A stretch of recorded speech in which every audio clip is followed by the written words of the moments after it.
She ran from the storm and stumbled into me, a moment charged with desire. Sanctuary in the storm. The abandoned mining station groaned against the howling winds of Cerulean IV's infamous plasma storms. Kai Thorne pressed his back against the reinforced door, breathing heavily as violet lightning split the toxic atmosphere outside. His weather monitoring equipment lay scattered across the floor where he'd dropped it in his desperate rush for shelter. 3 months alone on this forsaken moon, tracking atmospheric patterns for the Colonial Weather Service, and he'd never seen a storm manifest this quickly. The station's emergency lighting cast eerie shadows across rusted machinery and empty cargo containers. At least the structure's bones were solid, built to withstand the moon's temperamental climate. A sudden bang against the door made him jump. Not debris, too deliberate. Someone was out there. Without thinking, Kai yanked the door release. A figure tumbled inside, bringing a swirl of charged particles and the sharp ozone scent of the storm. He slammed the door shut as a woman collapsed onto the grated floor, her dark flight suit singed and steaming. "Thank you," she gasped, pushing wet strands of midnight hair from her face. When she looked up, her amber eyes caught him off guard, fierce and grateful in equal measure. "Are you insane?" Kai found his voice. Nobody should be out in a Category 7 plasma storm. She laughed, a surprisingly warm sound in the cold station. Wasn't exactly planned. Standing with fluid grace despite her obvious exhaustion, she extended her hand. "Lyra Ashvale.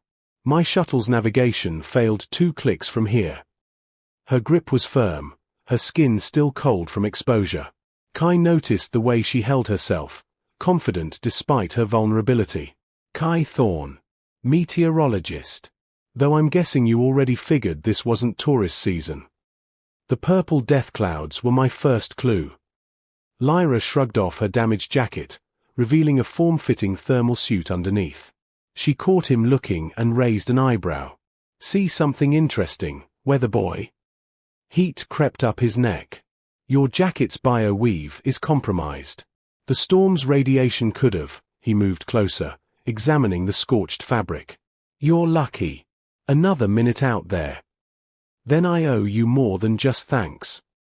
Her voice dropped lower, and suddenly the space between them felt charged with something other than storm static. She didn't step back as his fingers brushed the damaged material, assessing the damage. "There's a med kit somewhere," he murmured, hyper-aware of her proximity, the subtle scent of her beneath the ozone. "We should make sure you're not injured." Walls coming down. The station's power grid flickered, plunging them into momentary darkness before the emergency batteries kicked in with a low hum. Outside, the storm's fury had intensified, sheets of ionized rain hammering against the reinforced walls like desperate fists. "The main generator's failing," Kai muttered, checking his portable scanner. These old mining stations weren't meant for storms this severe.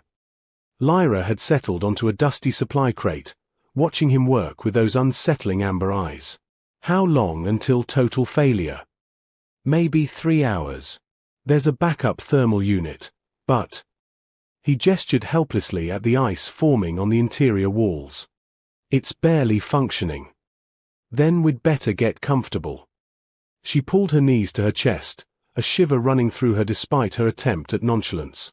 "Unless you've got a spare heating coil in that weather kit of yours." Kai grabbed 2 emergency blankets from his pack, their metallic surface crinkling as he handed her one. "Best I can do. Though shared body heat would be more efficient." The words hung between them, loaded with possibility. Lyra's lips curved into a half-smile. "That's very scientific of you, Kai." "I'm serious. Hypothermia's a real risk." But even as he said it, he knew he wasn't being entirely clinical about the suggestion. She stood, closing the distance between them. "You want to know what I'm really doing here?" Her voice was soft, almost lost in the storm's roar. "I'm running corporate security, probably half a sector behind me by now. I have data they want, research on indigenous microorganisms that could revolutionize terraforming, or destroy entire ecosystems, depending on who controls it." "Why tell me?" "Because in 3 hours, we might freeze to death together. Seems foolish to die keeping secrets from the man who saved my life." She wrapped the emergency blanket around her shoulders, then surprised him by opening one side in invitation. "Well, are we being efficient or not?" Kai hesitated for a heartbeat before stepping into her offered warmth. The blanket barely covered them both, forcing them to press close. Her body fit against his with unexpected perfection, her back to his chest, his arms naturally encircling her waist. "Your heart's racing," she murmured, tilting her head back slightly. "Adrenaline," he lied. "Mine too." She shifted, and he caught his breath as she turned to face him, their faces inches apart in the dim emergency lighting. Must be the storm. Magnetic pull. Dawn brought an eerie calm. The storm had retreated to the horizon, leaving the station wrapped in electric purple mist. They dozed fitfully through the night, never quite separating despite the temperature stabilizing. Kai woke to find Lyra already up, examining the station's old communication array. Her hair caught the filtered sunlight streaming through the grimy windows, creating a halo effect that made his chest tighten. "Looking for something?" He stretched, joints protesting after hours on the hard floor. "Trying to mask my signal. They'll be tracking my biosignature." She glanced over her shoulder, catching him admiring the way she moved. "We should explore while the storm's quiet. Might find something useful."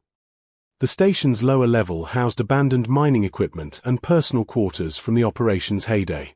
They moved through the space together, her hand occasionally brushing his as they navigated the debris-strewn corridors. Each contact sent electricity through him that had nothing to do with residual storm charge. "Look at this." Lyra had discovered an old rec room, complete with a moldering couch and ancient entertainment system. Luxury accommodations. 5 stars, easily. Kai tested the couch stability before sitting. To his surprise, she settled beside him, closer than necessary.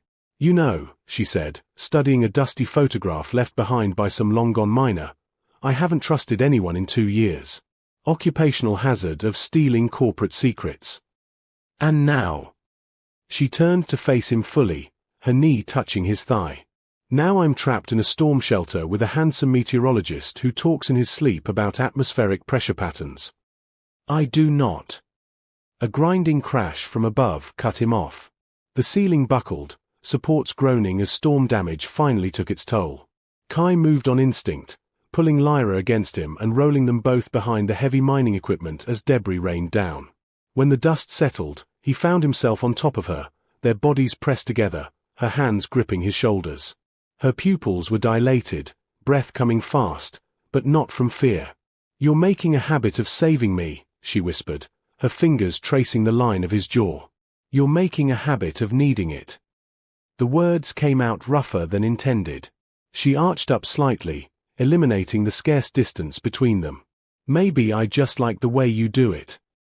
The air between them crackled with tension more dangerous than any storm. Her lips parted, an invitation or a challenge, and Kai felt his careful control starting to fracture.